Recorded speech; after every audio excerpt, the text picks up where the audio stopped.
শ্রী গৌর নিত্যানন্দ জয়িত শ্রী চৈতন্য ভাগবত অন্তখণ্ড নবম অধ্যায় শ্রী অদ্বৈত মহিমা বর্ণন।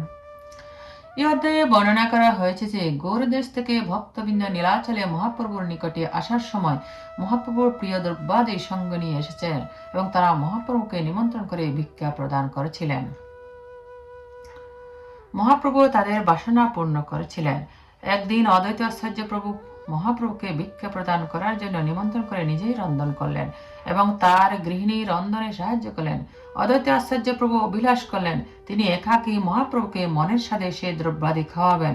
তখন অদ্বৈত অভিলাষ মাত্রই প্রবল ঝড় বৃষ্টি শুরু হলো। যে সমস্ত সন্ন্যাসীগণ সচরাচর মহাপ্রভুর সঙ্গে নিমন্ত্রণে ভিক্ষা গ্রহণ করতে যেতেন তারা ঝড় বৃষ্টির দরুন মহাপ্রভুর সঙ্গ থেকে বিচ্যুত হলেন। মহাপ্রভু একাকেই অদ্বৈত আচার্যের বাড়িতে এলেন। তার অভিলাষ পূর্ণ করতে ইন্দ্র ঝড় বৃষ্টি দিয়ে আচার্যের কৃষ্ণ সেবার অনুকূল পরিবেশ সৃষ্টি করছেন বলে অদ্বৈত আচার্য ইন্দ্রকে কৃষ্ণ সেবক রূপে স্তব করতে লাগলেন। মহাপ্রভু অদ্বৈত আচার্যের হৃদয়ের ভাব বুঝতে পেরে তার মহিমা কীর্তন করে বললেন যে যার সংকল্প স্বয়ং কৃষ্ণ পরিপূর্ণ করতে বাধ্য তার আদেশ ইন্দ্র শিরোধার্য করবেন, এতে আশ্চর্য হওয়ার কিছু নেই। যে সকল অদ্বৈত অনুগামী অদ্বৈত আচার্যকে শ্রী অদ্বৈত মহাপ্রভু অনুগামী মনে করেন না তারা প্রকৃত পক্ষে অদ্বৈত আচার্যের কৃপাপাত্র নয়। নবদ্বীপ থেকে প্রত্যাগত দামোদর পণ্ডিতকে মহাপ্রভু একদিন নিবৃত্তে ডেকে শশীমাতার বিষ্ণু ভক্তি সম্বন্ধে প্রশ্ন করলেন। নিরপেক্ষ দামোদর পণ্ডিত শ্রী শশীমাতাকে মুক্তি মুক্তি বিষ্ণু ভক্তি বলে কীর্তন করলেন এবং আই শব্দের মাহাত্ম্য প্রকাশ করলেন। লোকসেবার জন্য মহাপ্রভু এই প্রশ্ন করেছেন। কৃষ্ণের সেবা প্রবৃত্তির বিষয় জিজ্ঞাসায় প্রকৃত কৌশল জিজ্ঞাসা। বিষ্ণু ভক্তের প্রকৃত সম্পদশালী মহাপ্রভু একমাত্র লক্ষ্য নাম গ্রহণকারী ভক্তের গৃহেই প্রসাদ ভিক্ষা করেন। এই জন্য যে সমস্ত ভক্তরা মহাপ্রভুকে প্রসাদ ভিক্ষা করতে আগ্রহী তারা 1,00,000 নাম গ্রহণ করতে লাগলেন। একদিন মহাপ্রভু কেশব ভারতীকে প্রশ্ন করলেন জ্ঞান ও ভক্তির মধ্যে কোনটি শ্রেষ্ঠ? কেশব ভারতী বিচার করে উত্তর দিলেন যে ভক্তি শ্রেষ্ঠ। কারণ ব্রহ্মা, শিব, নারদ, প্রহ্লাদ, শুক, ব্যাস, শনক আদি, যুধিষ্ঠির, প্রিয়ব্রত, পৃথু, ধ্রুব, অক্কুর, উদ্ধব আদি সমস্ত মহাজনে ভক্তি প্রার্থনা করেছেন। ইহাদের কেহ পূর্বে জ্ঞানী ছিলেন কিন্তু তা ত্যাগ করে পরবর্তীতে ভক্তি প্রার্থনা করেছেন। সুতরাং তর্কপন্থা ত্যাগ করে মহাজনদের অনুমোদিত ভক্তিপথই সর্বশ্রেষ্ঠ এবং সমস্ত জীবের একমাত্র বরণীয় বস্তু। শ্রী চৈতন্য মহাপ্রভু কেশব ভারতীর উত্তর শ্রবণ করে আনন্দ প্রকাশ ও নিত্য কীর্তন করলেন।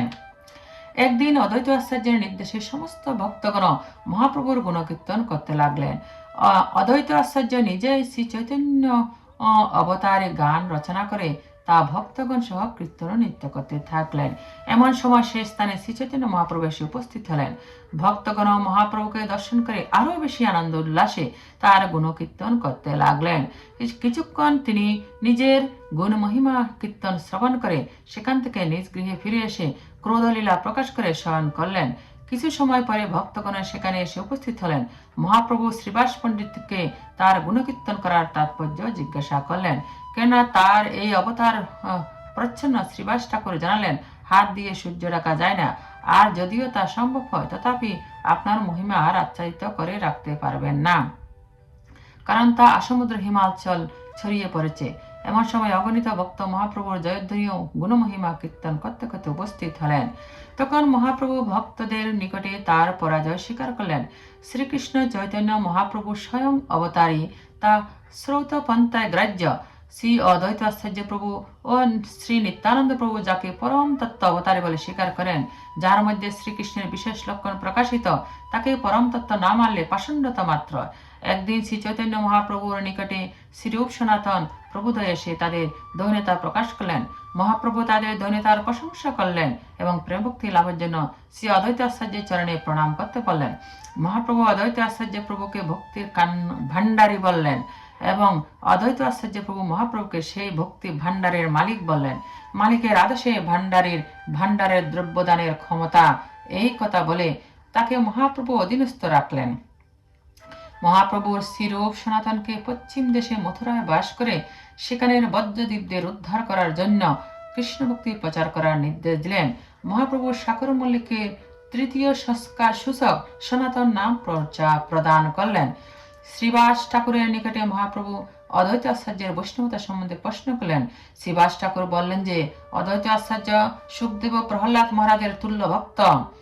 এই উত্তর শ্রবণ করে মহাপ্রভু শ্রীবাস ঠাকুরকে লাঠি হাতে মারতে উদ্যত হলেন এবং বললেন, পুরাণ পুরুষ উপাদান কারণ মহাবিষ্ণু অবতার শ্রী অদ্বৈত আচার্যের নিকটে সুখ প্রহ্লাদ বালক তুল্য।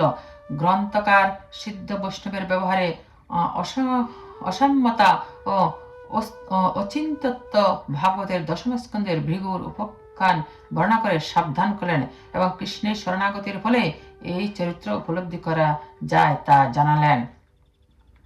মঙ্গলাচরণ। জয় জয় শ্রীকৃষ্ণ চৈতন্য রমাকান্ত জয় সর্ব বৈষ্ণবের বল্লভ একান্ত। জয় জয় কৃপাময় শিব কণ্ঠনাথ জীবপতি কর প্রভু শুভ দৃষ্টি পায়।